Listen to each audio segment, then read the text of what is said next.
So I'm currently in a Zen temple in Kyoto, and it has been a dream of mine for a long time to come to Japan because I wanted to learn more about Zen Buddhism and practice Zazen.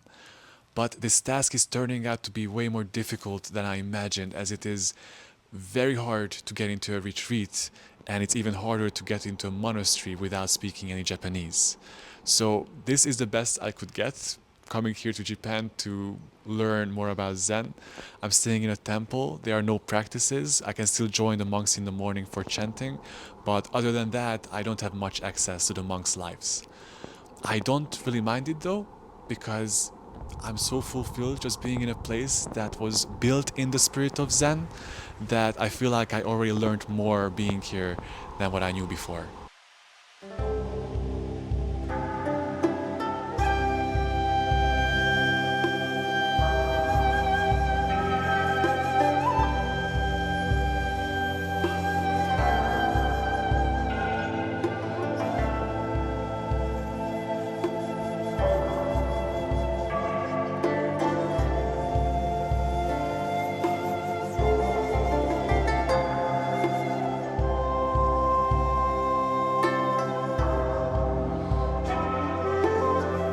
From the beginning, all beings are Buddha, like water and ice. Without water, no ice.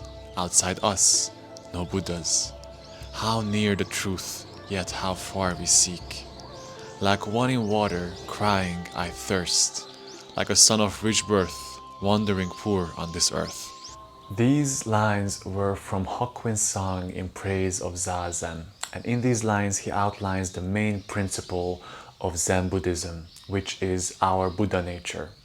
In Zen Buddhism, there is this conviction that me, you, and every sentient beings from animals to plants, we all have the same fundamental nature, which is clear and empty. And this nature, our true nature, is what the Zen Buddhists refer to as Buddha nature. Now I find myself in a very peculiar position that I would like to talk about Zen and Buddha nature, but these things are impossible to talk about. Not because they are so complex, but quite the opposite, because they are just too simple to talk about them. And Zen Buddhism is very much about realizing this profound simplicity of our true nature. And it is too simple to see. It is almost like you're trying to see your own eyes in a way, that you just can't look at them because you're looking through them. And so because it's right here, in Zen Buddhism, the journey is not about getting enlightened, but it is about learning how to express your enlightened nature more and more.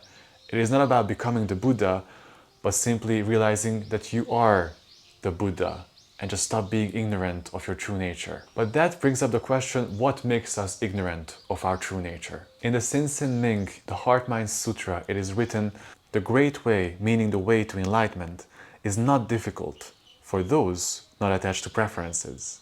When neither love nor hate arises, all is clear and undisguised. Separate by the smallest amount, however, and you are as far from it as heaven is from earth. And these few lines sum up pretty well why are we stuck in our ignorance, why we can't see our clear, empty nature. Simply because we get very attached to our preferences. And because of this, Zen has a very direct way to help you get free from these preferences. But before we look at that, let's just go back a bit and see a little bit of Zen's history so we can understand how these practices emerged. According to history, Zen started with Bodhidharma, who was an Indian monk who brought Buddhism to China. And in China, he started spreading the Dharma. And he had many stories there, but now I will just share one. The story goes that Bodhidharma was practicing in a cave in China, and a monk named Hoika went to him to seek his teaching. Standing outside the cave, Hoika shouted out asking for the teachings, but Bodhidharma ignored him. To show his resolve, Hoika kept standing there outside the cave as the snow fell and the night came. At this point, Bodhidharma took pity on him and asked him what he wanted. Hoika replied that he had come for the Dharma. Bodhidharma rebuked him, saying, "The old masters broke their bones and ground the very marrow of them for the Dharma. Yet you, with your half-hearted efforts, come to demand it?" Hoika's response was to take out his sword and to cut off his right arm at the elbow and offer it to the master. This got Bodhidharma's attention, and he asked Hoika what is it that he has come for. Hoika said, "My mind is not at peace. Please pacify my mind." Bodhidharma said, "Show me this mind, and I will pacify it for you." Hoika was silent for a while and then said, "I cannot find it." "There," said Bodhidharma, "I have pacified it." And so from China, Zen started to spread and came to Japan. And in Japan, two main schools were formed, the Rinzai and the Soto school of Zen. Rinzai school believed in sudden awakening, meaning that awakening to your true nature is a sudden experience of directly seeing into your true nature. So they had methods to trigger this sudden awakening in their students. So they use koans, which are questions that are intellectually impossible to answer to get the students out of their minds. And then they used to beat some students, they used shouts, they used a very radical approach to kind of trigger a sudden awakening in the student. And the Soto school had a bit of a different approach, which was that enlightenment is already here, but it's a gradual process to learn how to express it more and more, how to embody your enlightened nature more and more. And so their practice was shikantaza, which literally means just sit. And that was the instruction. Since you are the Buddha, just sit and be the Buddha. And through sitting, you are already expressing your true nature. Lao Tzu said, "Practice nothing and everything will fall into place." And that is the practice of shikantaza. Just sitting and allowing your mind to not reach after desires or reject experiences. But just by doing nothing, allowing yourself to not do anything, everything falls into place. I want to share with you an experiment that I did in the summer because I think it fits into our topic.